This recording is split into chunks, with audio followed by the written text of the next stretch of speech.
ኢትዮጵያ ውስጥ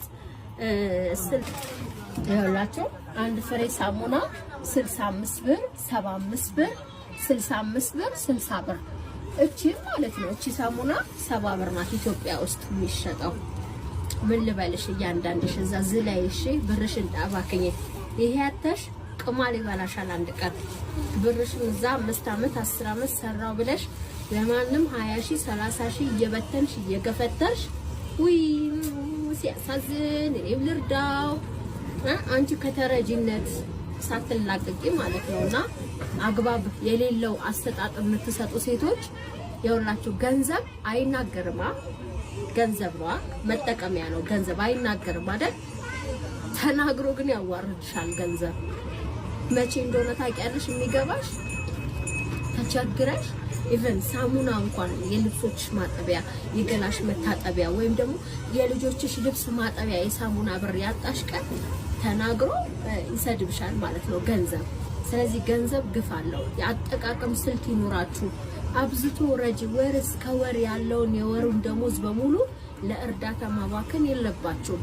ቢያንስ 1000 ከሆነ ደሞዛችሁ 100 ብር ሰው ይሰጣል። 100 ብር እኔም ማረገው ስለሆነ 100 ብር ከ200 ግን ማለፍ ራሱ የለባችሁ። 800 ብር ኪሳችሁ ውስጥ ነው መሆን ያለበት። ታዲያ 200 ብሩ ለባዳ እርዱ አይደለም። እናት አባትም እኮ መስጠት ማለት መርዳት ማለት ነው። ለወንድም ለእህት መስጠት ማለት መርዳት ማለት ነው። 1000 ሪያል ከሆነ ደሞዝሽ 800 ሪያሉን ለኪስሽ አድርገሽ 200 ሪያል ለጎረቤት ሊሆን ይችላል፣ ለባዳ ሊሆን ይችላል፣ ለዘመድ ለቤተሰብ ለእናት ለአባት ብትሰጪው ጥሩ ነው ማለት ነው። 800 አንግ ብትቆጥቢያ ገንዘብ እንዳከበርሽው አይደል ያከብርሻል። ካዋረድሽውና ካቀለልሽው ራሱ ያቀልሻል። ደግሞ ብዙ ጊዜ ራሱ አይፈጅበትም ሲያዋርድሽ። እግዚኦ ማረና ክርስቶስ ትንሽ ቀን ነው የሚወስድበት አንቺን ለማዋረድ እና ገንዘብ ኃይል አለው፣ ፓወር አለው። ስለዚህ የያዛችሁትን ብር በሙሉ አትርዱሽ ለሰው። ወር እስከ ወር ገና ደሞዛችሁ ሳይወጣ ገና ለሚበጣው ደሞዛችሁላ ምትነይቱ ሰዎች አላችሁ። እናንተ መጨረሻችሁ ራሱ አያምርም። እውነቴን ነው የምላችሁ። በሰው እጅ ነው የምትወድቁት።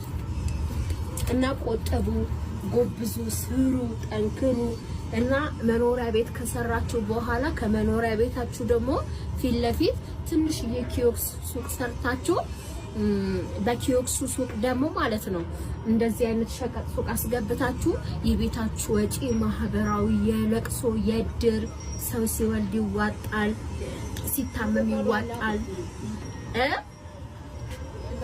እና ለብዙ ነገር ይዋጣል። ስለዚህ ያንን መዋጮ